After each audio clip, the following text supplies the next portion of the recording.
Commander Vex 9 adjusted his 3 optical sensors and tried not to laugh. The human vessel floating before their fleet looked like something a Qorthak child might assemble from scrap metal during recreational periods. Rust streaks painted its hull in abstract patterns, and several sections appeared to be held together with what could only be described as tape. Magnificent. Vex 9 muttered to his tactical officer, Zlora, the mighty human war machine. I've seen garbage haulers with more impressive armaments. Zlora's mandibles clicked in amusement. Her 6 arms danced across the sensor array, pulling up detailed scans of the human battleship. Sir, their primary weapons appear to be kinetic projectile launchers, chemical propulsion systems, and what I can only assume are decorative lights along the hull. Decorative lights? Vex 9's voice carried enough sarcasm to melt through reinforced steel plating. Oh, how terrifying. Perhaps they planned to blind us with their festive display. The bridge crew erupted in chittering laughter. After all, why wouldn't they? The hegemony had spent 3 centuries perfecting plasma weaponry that could glass entire continents. Their shields could deflect stellar radiation. Their fastest ships traveled at 7 times light speed, using quantum tunneling drives that bent space-time itself. And here came humanity, puttering along in what appeared to be a flying junkyard. Sir, Communications Officer Threx announced, his voice tinged with barely controlled mirth. The humans are transmitting. Put them through. This should be entertaining. The main display flickered, revealing a human female with short brown hair and eyes that seemed far too calm for someone facing the most advanced military force in the galaxy. She wore a simple blue uniform that looked like it had been pressed exactly once, 3 months ago. This is Captain Riley Martinez of the Earth defense ship Relentless, she said, her voice carrying that peculiar human accent that always sounded slightly nasal to Qorthak ears. You have entered Earth territorial space without authorization. Please state your intentions. Vex 9 nearly choked on his breathing fluid. Territorial space? These primitive bipeds claim territory beyond their single, backwater planet? Captain Martinez, Vex 9 replied, making no effort to hide his amusement. I am Commander Vex 9 of the Qorthak Hegemony 3rd Fleet. We are here to accept your species' surrender and integration into our empire. Surely you understand that resistance would be inadvisable. Captain Martinez nodded slowly, as if considering his words carefully. I see.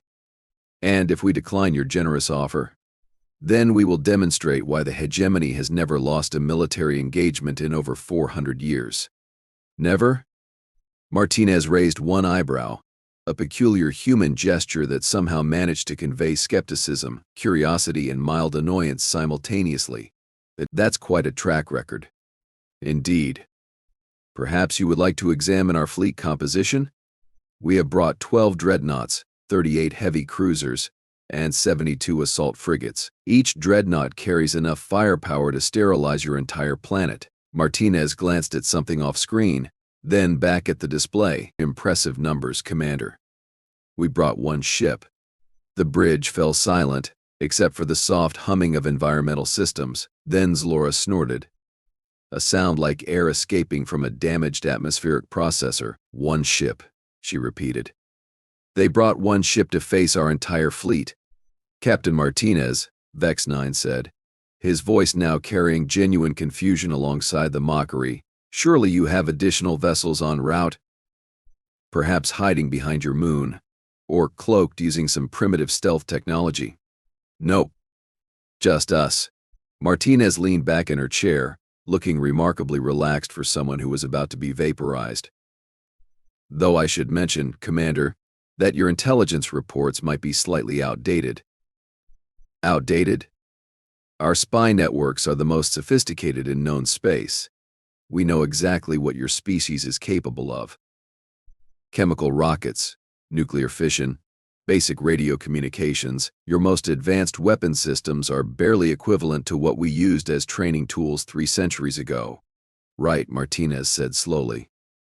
About that, when exactly did your spies last file a report? Vex 9 consulted his tactical display. 17 of your years ago. More than sufficient time to assess a species that took 4,000 years to achieve basic spaceflight. 17 years. Martinez nodded again, that same thoughtful expression crossing her features. That's interesting timing. Tell me, Commander, what do you know about human technological development patterns? Slow, inefficient, and hopelessly primitive. The words came automatically. Every xenobiologist in the hegemony agreed on this point. Humans were remarkable for their persistence and creativity, but their technology progressed at a glacial pace compared to more advanced species. Actually, Martinez said conversationally, we have this peculiar habit of exponential growth during crisis periods, wars, natural disasters, existential threats. It brings out the best in us, technologically speaking. Vex 9 was beginning to feel the first stirrings of unease, though he couldn't pinpoint why. The human ship still looked like scrap metal held together with optimism and prayer. Their weapons were still primitive kinetic systems. Their propulsion was still chemical-based, as far as his sensors could determine. Captain, your psychological warfare techniques are crude but amusing. However, yes, facts remain facts. Your vessel masses approximately 600,000 tons. Our lightest frigate masses 2 million tons and carries antimatter warheads. The mathematical outcome of this engagement is not in question. Math, Martinez mused. Yeah, we're pretty fond of math too. Speaking of which, Commander, how familiar are you with human physics theories? We studied your Einstein's work as an example of early relativistic understanding. Primitive but functional for your level of development. Just Einstein?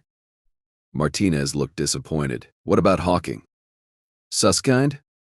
Chen Nakamura? The Bangalore Group's work on dimensional folding? Vex 9 exchanged glances with Zlora. He had never heard of these other humans, but that proved nothing. Primitive species often produced numerous minor theorists whose work amounted to little more than educated speculation. Captain, this conversation has been enlightening, but we have a schedule to maintain. Will you surrender, or shall we proceed with conquest? Martinez checked her chronometer, a device that looked suspiciously advanced for a species that had supposedly just mastered basic electronics.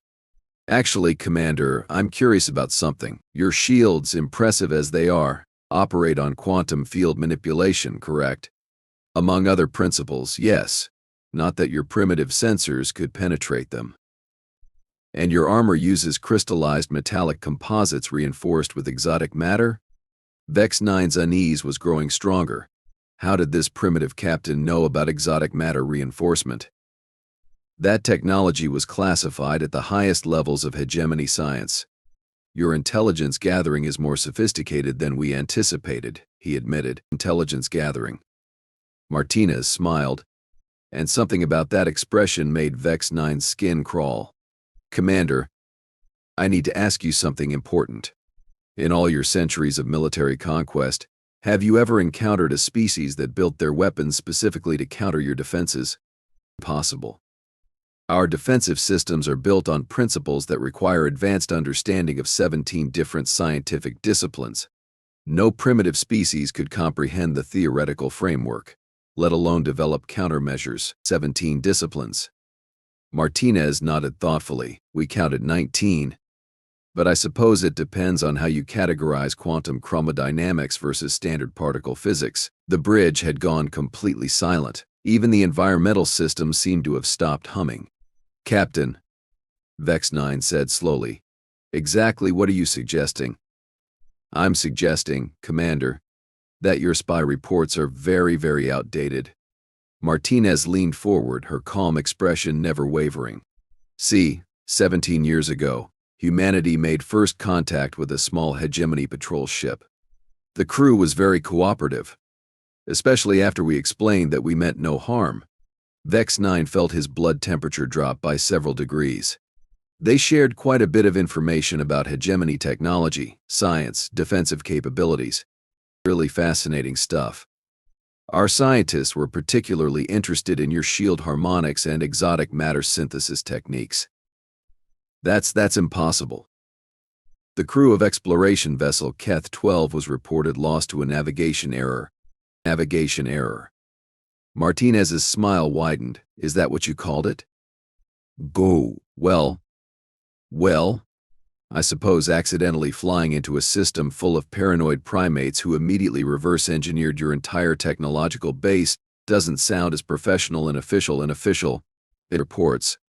Threx was frantically working his communications array, probably trying to contact the fleet commanders on other vessels. Zlora had gone completely motionless, her 6 arms frozen over her sensor controls. 17 years, Commander. 17 years of human engineers studying your technology. 17 years of our best minds working around the clock to solve one simple problem. Martinez paused, letting the silence stretch like a taut cable about to snap. How do you kill something that has better shields, better armor, and better weapons than you do? And what? Vex 9 asked, his voice barely above a whisper. Did your scientists conclude? Well, that's the beautiful thing about human ingenuity, Commander. We don't try to build better shields. We don't try to build better armor. We don't even try to build better weapons. Martinez's eyes glittered with something that might have been amusement, or might have been something far more dangerous. We build different weapons. Different how? Mess. See, your shields are designed to deflect energy weapons, kinetic projectiles, and exotic matter attacks. Truly impressive defensive systems.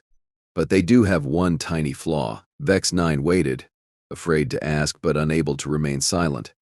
They assume that incoming projectiles obey the laws of physics as you understand them. All matter obeys universal physical laws, Captain. That's why they're called universal. True, Martinez agreed. Unless, of course, you change the laws. The display flickered. And suddenly Martinez was no longer alone on screen. Behind her, Vex 9 could see what appeared to be a command center filled with humans working at stations that definitely had not existed 17 years ago. The technology looked wrong somehow, as if it had been designed by minds that approached physics from a completely different direction.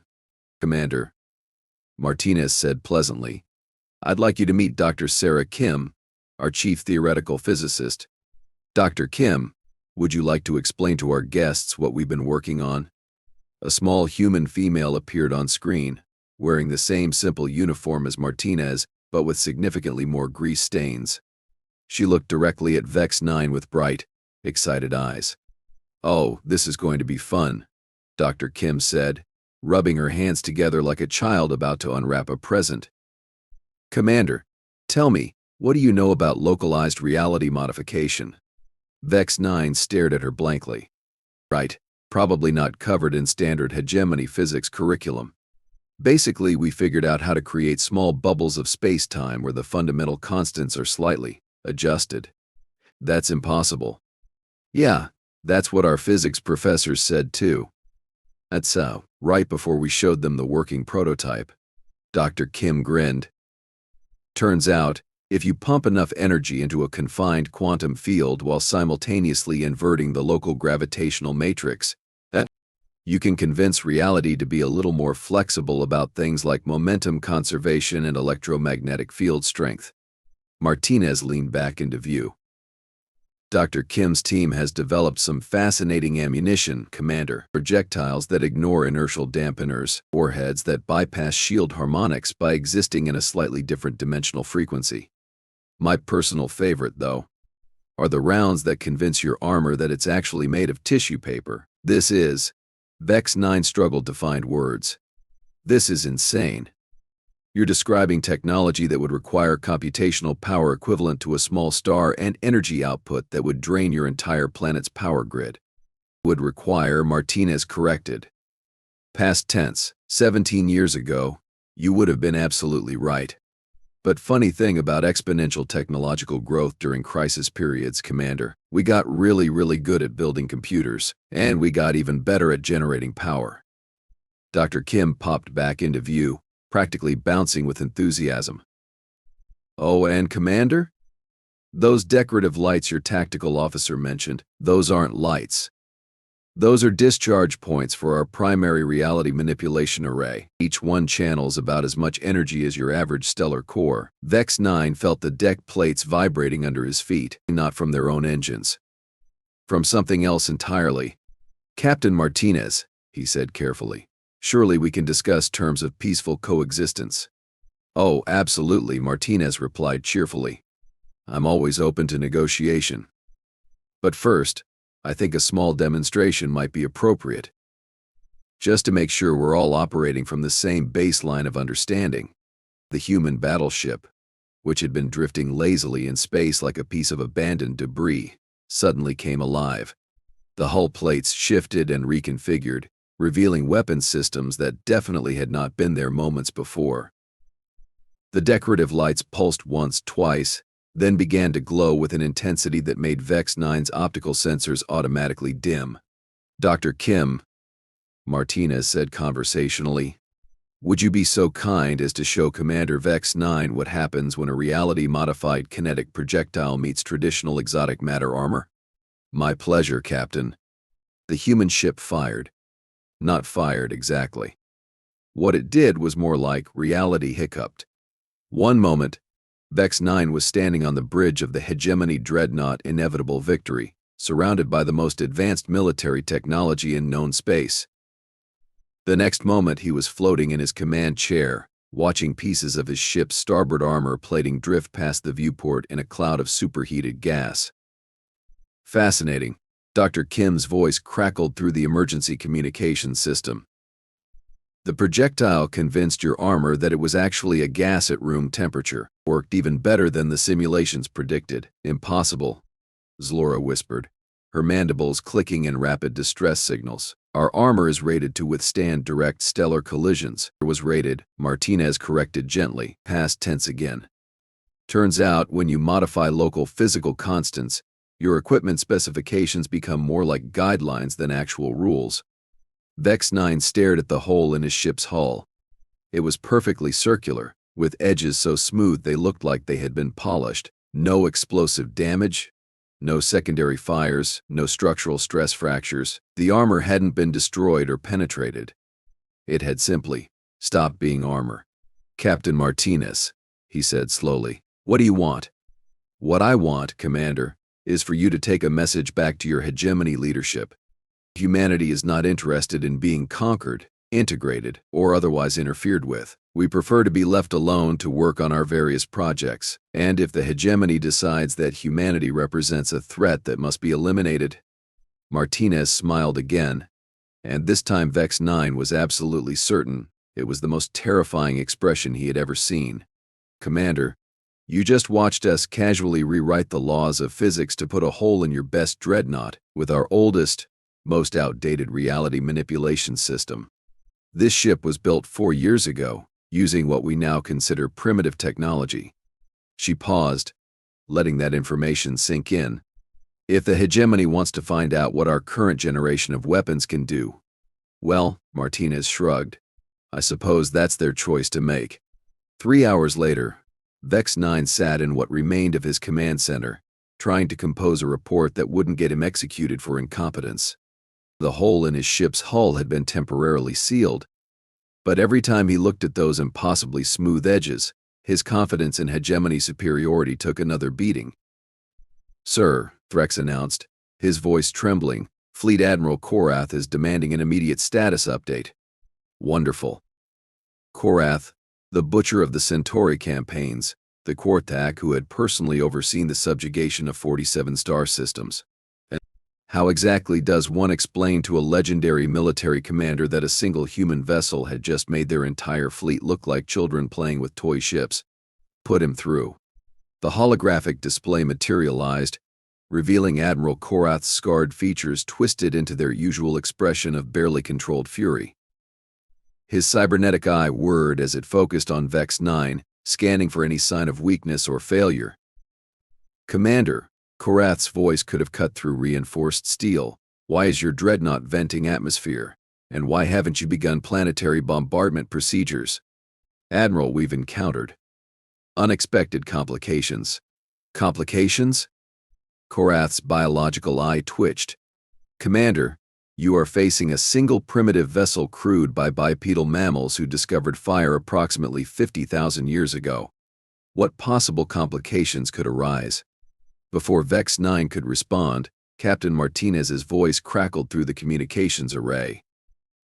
"Admiral Qorthak, I presume?" This is Captain Martinez of the Earth defense ship Relentless. I hope you don't mind me joining this conversation. Qorthak's head snapped toward the display, his expression shifting from fury to bewilderment. How are you accessing our secure military channels? Oh, that's simple. Martinez replied cheerfully. We hacked your communications grid about 2 hours ago. Nice encryption, by the way. Very sophisticated. It took our AI systems almost 3 whole minutes to crack. AI systems? Qorthak's cybernetic eye whirred faster.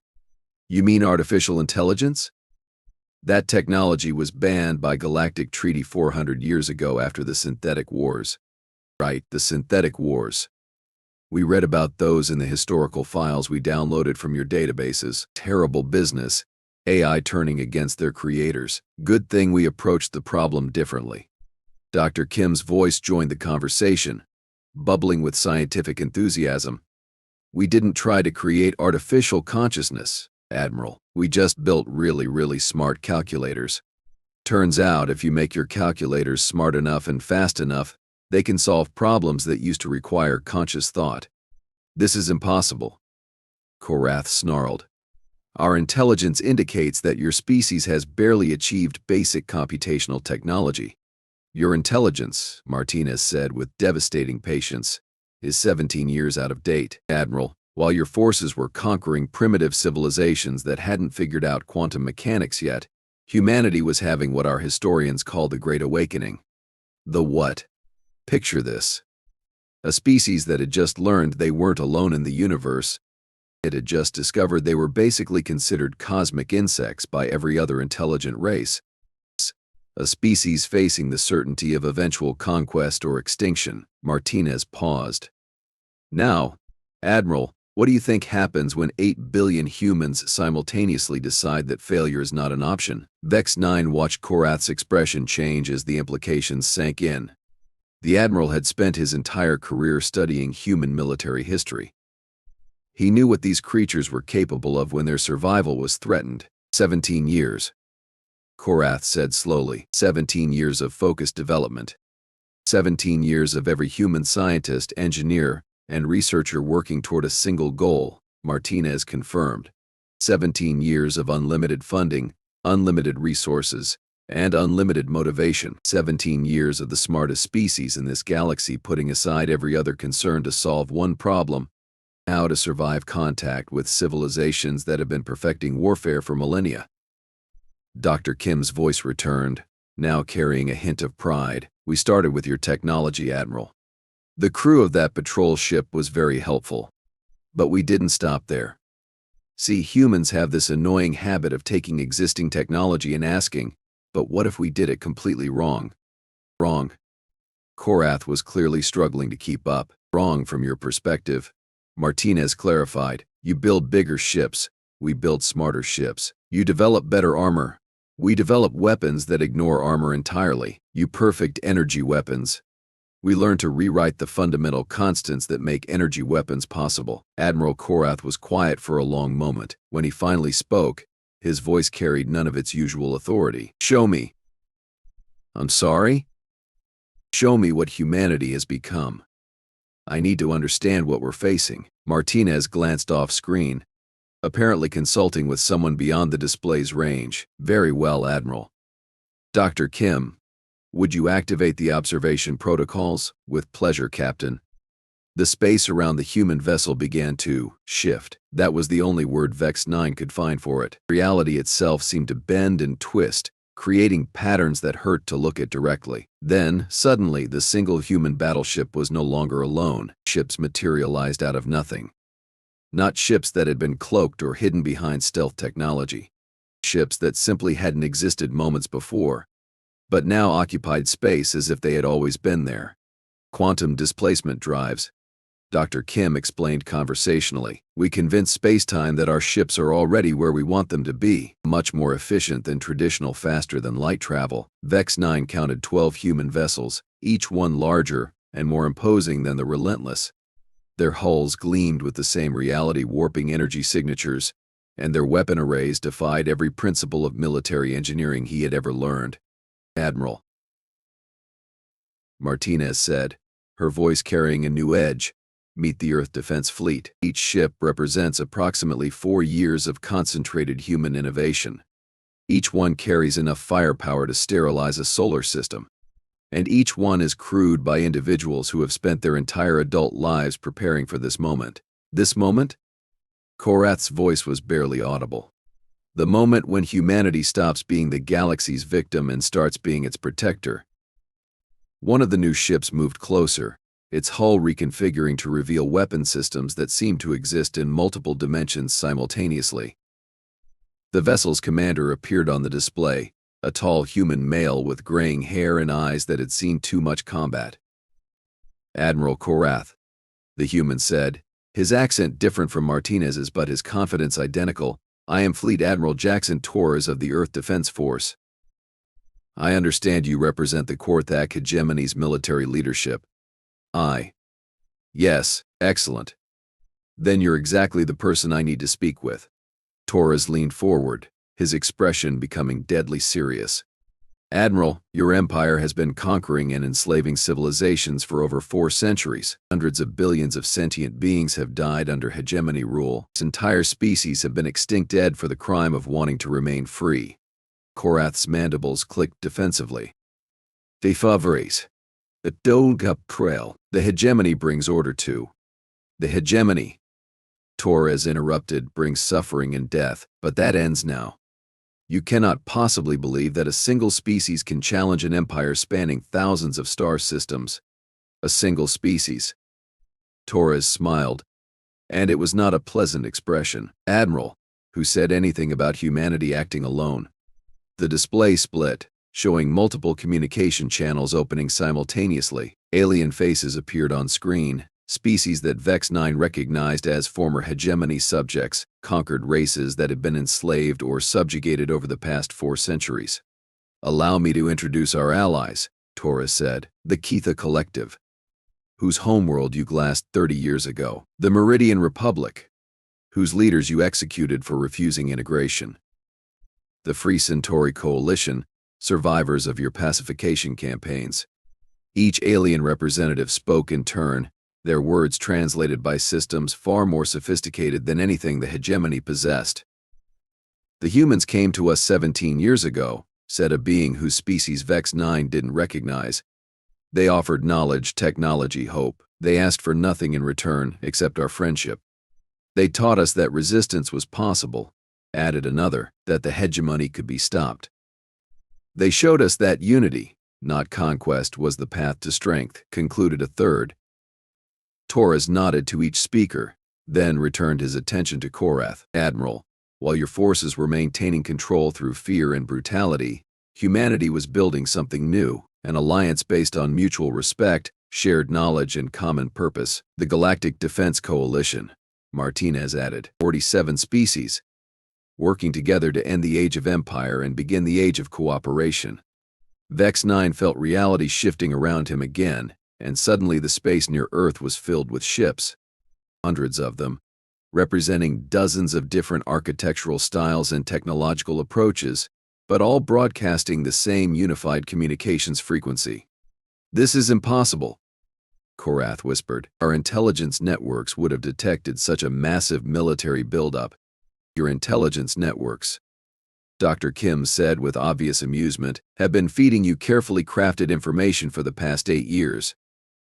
Every report, every surveillance scan, every communication intercept has been exactly what we wanted you to see. We needed time," Torres explained. "Time to build our ships, train our crews, and coordinate our strategy. Time to make sure that when this moment came, we would be ready." Martinez stepped back into view, her earlier casualness replaced by steel determination. "Admiral Qorthak, you have a choice to make. You can order your fleets to withdraw from coalition space and begin negotiations for a peaceful resolution to 4 centuries of warfare. Or you can discover just how far human ingenuity can push the boundaries of military technology." "And if I refuse?" Torres answered this time, his voice carrying the absolute certainty of someone who had already run every possible calculation. "Then the Qorthak hegemony will join the long list of empires that underestimated humanity's capacity for innovation, adaptation, and sheer bloody-minded stubbornness. The coalition fleet began moving, their formations shifting into attack patterns that seemed to exist in multiple dimensions simultaneously. The weapons systems charged, reality warping drives hummed with barely contained energy, and space itself began to vibrate with the promise of violence on an unprecedented scale. "Admiral," Martinez said quietly, "your spy reports mention that humans took 4,000 years to achieve spaceflight. What they didn't mention is that once we set our minds to something, we don't stop until we've not only achieved it but perfected it beyond all recognition. We don't just adapt to challenges," Torres added. "We devour them, break them down into component parts, and rebuild them as solutions." 17 years ago, the hegemony was the most powerful military force in the galaxy, Martinez continued. "Today, you're just another problem that humanity has solved." Qorthak looked at the coalition fleet, at the reality-warping weapons, at the unified command structure that represented dozens of species working in perfect harmony. When he spoke, his voice carried the weight of inevitable defeat. "What are your terms?" Torres and Martinez exchanged glances, and for a moment their expressions softened slightly. "Complete withdrawal from all occupied systems," Torres began. "Reparations to enslaved populations, dismantling of military conquest infrastructure, establishment of diplomatic relations with the coalition under a framework of mutual respect and non-aggression. And if the hegemony leadership refuses these terms?" Martinez's smile returned, sharp as a blade and twice as dangerous. "Admiral, we spent 17 years learning everything about your technology, your tactics, your weaknesses. We know the location of every hegemony military installation, every supply depot, every command center. We know your fleet compositions, your logistical networks, your communication protocols," Torres added. "We know which of your commanders are competent and which are merely connected. We know your species' psychological profiles, cultural taboos, and historical traumas. In short," Martinez concluded, "we know how to end the hegemony completely and permanently. The only question is whether we do it through negotiation or demonstration." Admiral Qorthak stared at the coalition fleet for a long moment, processing the magnitude of what humanity had accomplished. 4 centuries of hegemony expansion, ended by a species that had been considered barely sentient just 17 years earlier. "I will convey your terms to the High Command," he said finally. "See that you do," Torres replied. "And Admiral, make sure they understand that this is not a negotiation. This is humanity explaining how the galaxy is going to work from now on." The display flickered and went dark, leaving Vex 9 alone with his damaged ship and his shattered worldview. Outside his viewport, the coalition fleet held position, their weapons still charged, their reality-warping drives still humming with lethal potential. He began composing his report, wondering how to explain to the High Command that the age of hegemony dominance was over, ended not by superior force but by superior ingenuity. How do you tell an empire built on conquest that they had just encountered something they had never faced before, a species that refused to be conquered, and had the technology to make that refusal stick? In the end, he settled for the truth. Stark and simple, humanity had done the impossible. They had taken 17 years of desperation and transformed it into 4 centuries of hegemony superiority being rendered obsolete in a single afternoon. The age of empire was over. The age of cooperation had begun, and it had all started with humans being too stubborn to accept defeat.